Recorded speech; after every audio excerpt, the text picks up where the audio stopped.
Je voudrais maintenant vous parler de la circoncision.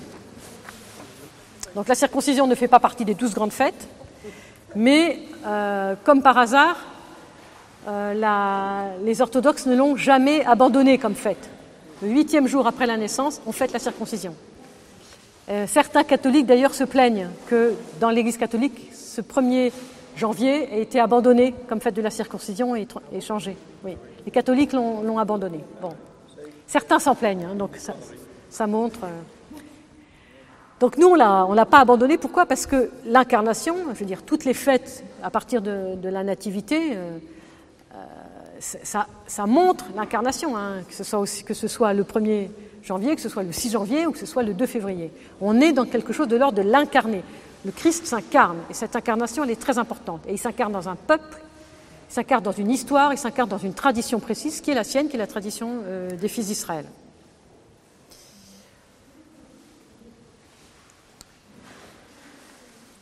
La liturgie, l'office liturgique de la circoncision nous fait lire un passage du Lévitique qui donne des prescriptions.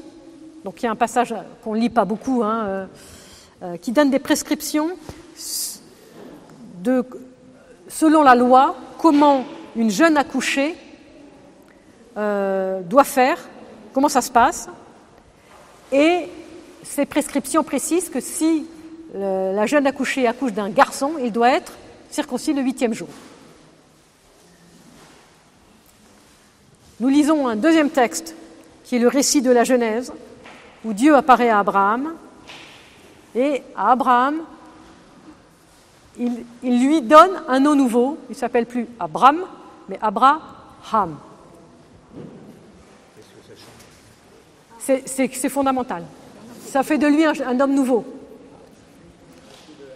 C'est pas pour rien que dans l'Église orthodoxe, souvent, quand on est chrismé, on reçoit un nouveau nom. Quand un prêtre devient prêtre, il peut recevoir un nouveau nom. S'il a un très joli nom comme Antoine, il vaut mieux qu'il le garde parce que c'est un grand saint. Mais bon, je connais beaucoup de prêtres qui ont changé de nom parce qu'ils avaient des noms un peu qui n'étaient pas très... voilà, c'était pas vraiment des saints, quoi. Voilà. Je connais pas de Saint Frédéric, par exemple, voilà. Donc, je connais un prêtre, il s'appelait Frédéric, il a changé de nom, voilà. Donc, le changement de nom, non seulement c'est un nouveau statut, hein, hors de l'Église, je suis chrismé, j'entre dans l'Église, ou de non baptisé, je deviens baptisé. Non seulement je change de statut, mais en plus, je deviens un homme nouveau. Je suis appelé d'un nouveau nom.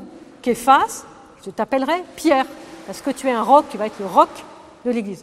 Je veux dire, le nouveau nom, il est déjà inscrit dans la tradition d'Israël aussi. Bon. Donc ça, c'est déjà très important. Ça, c'est un premier point. Et en plus, Abraham, le Hé, c'est la 5e lettre de la... Donc on rajoute simplement un Hé. Une lettre qui était une lettre ouverte, comme ça, qui est la 5e lettre de l'alphabet hébraïque. Alors, premièrement, la 5e lettre, elle indique les 5 livres de la Torah. Donc ça veut dire que Dieu inscrit le nom d'Abraham, le nom de la Torah, ou la force de la Torah dans le nom d'Abraham. Et le Hé, c'est le souffle. Donc non seulement il inscrit les 5 livres de la Torah, mais il lui souffle, le souffle de la Torah, le souffle divin. Voilà. Donc il reçoit tout ce qu'il faut pour mener une mission qui va être très difficile et qui va l'emmener jusqu'au Mont Moria où il aura une sacrée épreuve. Et il va passer les 10 épreuves de sa vie, il va toutes les passer. Donc ça montre que... Et ça nous est lu le jour de la circoncision. Pourquoi ? Parce que Abraham, c'est le premier circoncis. Au cas où vous vous souvenez, à 99 ans, Dieu le circoncis. Et il se trouve qu'au moment où Dieu lui donne le nouveau nom, il l'inscrit dans cette alliance dont j'ai parlé ce matin, l'alliance éternelle. L'alliance éternelle. D'accord ? Et pour manifester cette alliance éternelle, il lui demande de l'inscrire dans sa chair par la circoncision. Vous voyez que tout ça se tient, quoi. Bon. Cette lecture autour du mystère d'Abraham, donc c'est le chapitre 17 de la Genèse, donne le sens de la fête. Le sens de la fête, ce n'est pas seulement une prescription légale qui serait juridique, que Jésus observe par légalisme, mais en observant, en se pliant à la loi, Jésus fait son entrée dans l'histoire du peuple saint Jésus épouse dans son humanité l'humanité de son peuple. Il s'inscrit totalement dans son peuple. Et il sait que la pierre de fondation de son peuple, c'est Abraham, le premier circoncis. Et il entre volontairement dans son humanité, dans la pleine, entière alliance perpétuelle promise par Dieu. Et donc, cette lecture d'Abraham va mettre en avant le rôle prééminent d'Abraham comme fondement de la foi. Et l'épître aux Romains que nous lisons à la liturgie va nous dire « Il reçut le signe de la circoncision comme sceau de la justice de la foi. Et il devint ainsi le père de tous ceux qui croient et qui marcheraient dans la foi d'Abraham. » Et donc, comme celui d'Abraham pour Jésus et pour les fils d'Israël, le signe de la circoncision de Jésus va agir pour nous chrétiens comme le même fondement. Comme si Jésus était un relais pour les chrétiens, il y a un premier fondement Abraham, il y a un second fondement, c'est Jésus. Il a refait la geste d'Abraham qui est d'entrer dans la circoncision d'alliance, et nous entrons avec le Christ dans cette même alliance. D'accord ?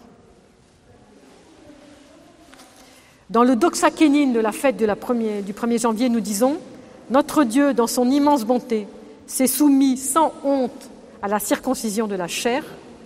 Il s'est donné à tous en exemple pour notre salut, car l'auteur même de la loi accomplit les préceptes de la loi. » Et là, on a déjà les prémices de ce que sera la Sainte Rencontre, quand on cesse de nous répéter que l'auteur de la loi va se soumettre à la loi. Ce même jour aussi, Jésus reçoit son nom. Vous n'allez peut-être pas me croire, mais c'est la première notation écrite dans l'histoire que le 8e jour, le petit garçon, le jour de sa circoncision, reçoit son nom. On ne nomme pas avant le 8e jour l'enfant. Il n'y a pas de nom dans l'histoire. Enfin, les parents ont peut-être le nom en tête, mais il n'est pas nommé jusqu'au 8e jour. La première mention écrite de cette nomination de l'enfant le 8e jour, c'est l'Évangile. Je ne sais pas si vous voyez. Donc on ne peut pas dire que l'Évangile n'est pas un texte juif, puisqu'il est même un témoin pour les Juifs. Ils disent, regardez, dans vos textes, ça montre que ça fait longtemps qu'on le pratique ça. On le pratique depuis le 1er siècle et même avant. Mais la trace écrite, c'est dans nos textes. Je ne sais pas si vous voyez, c'est quand même un événement immense, quoi. D'être, nous, dans l'Évangile, une trace écrite d'un rituel qui est très ancien. Je ne comprends pas, parce que l'ange il dit à Joseph d'appeler son fils Jésus. Oui, bien sûr. Il appellera Jésus, mais c'est tout.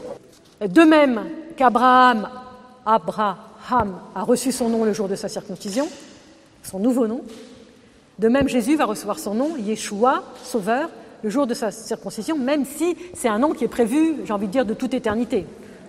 Mais il le reçoit de manière incarnée, de manière humaine, dans la communauté juive, le 8e jour. D'accord ?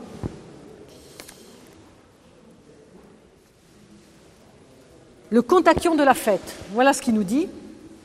Le Seigneur de tous subit la circoncision, il retranche, écoutez bien ce terme, il faudrait aussi aller voir le grec, je n'ai pas tout vérifié, mais bon, il retranche dans sa bonté les fautes des mortels et donne aujourd'hui le salut au monde. Il retranche les fautes des mortels. Et là, nous rebondissons sur Irénée de Lyon, qui dit que le Christ récapitule toute l'histoire du salut, depuis Adam. La circoncision de Jésus est dans le prolongement même de son incarnation. Son incarnation est déjà salut pour le monde, et sa circoncision, elle retranche les fautes de mortels et elle donne le salut au monde. Ça veut dire que avec la seule goutte de la circoncision, le Christ a déjà sauvé le monde. Je ne sais pas si vous voyez, la seule goutte de sang. Sauver le monde.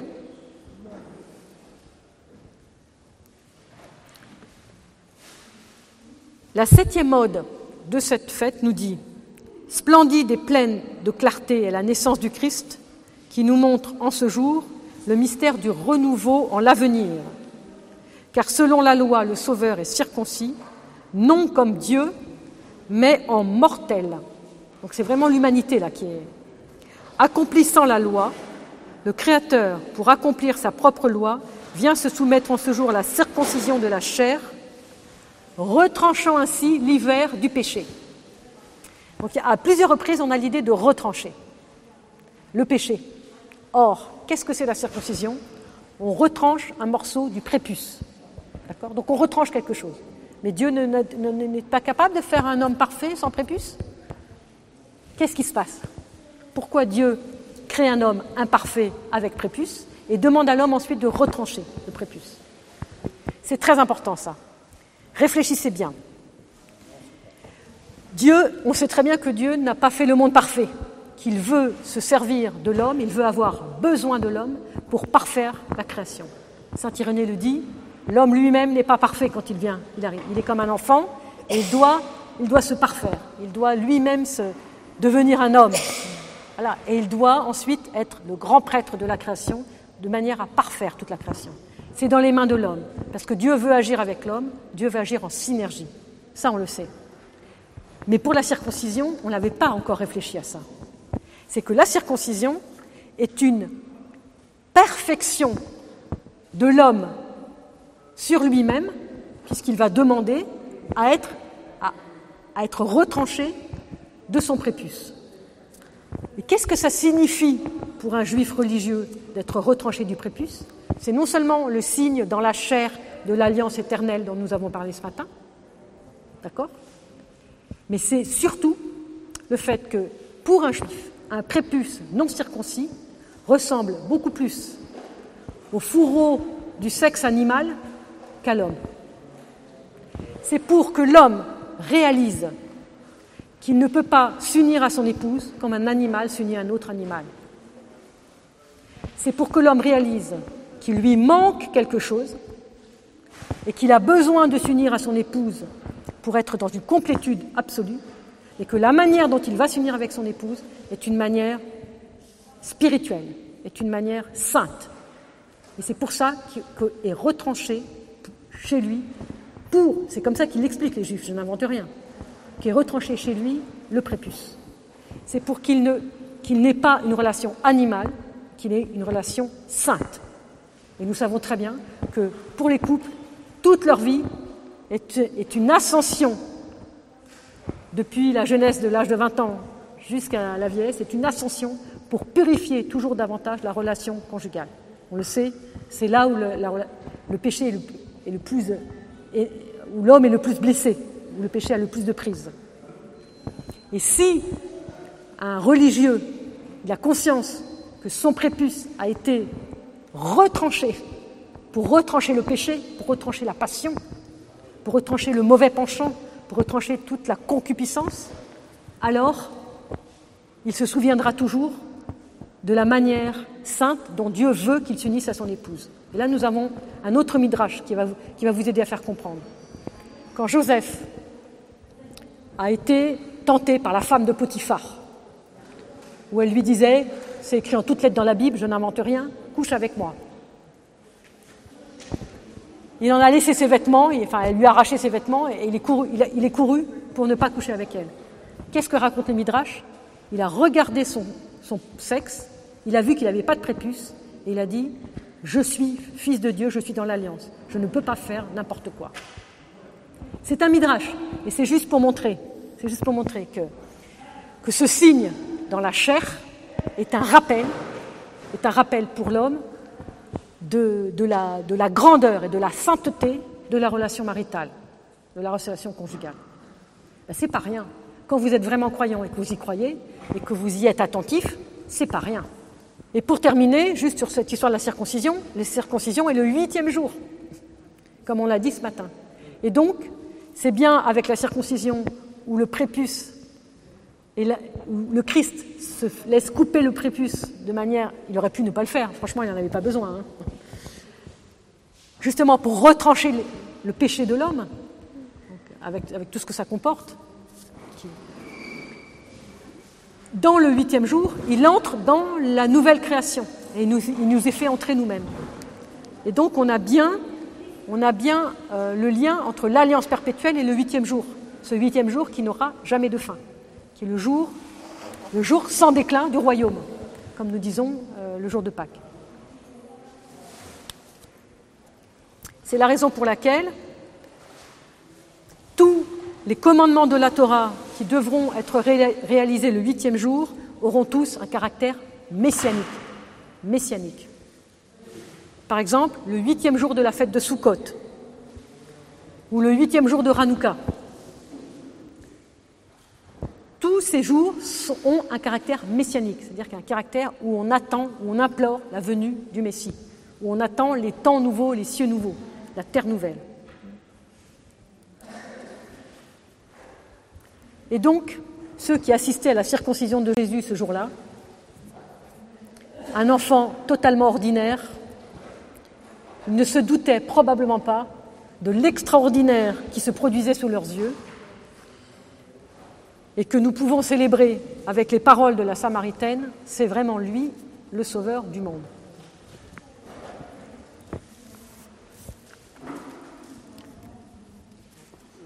On peut peut-être faire une petite pause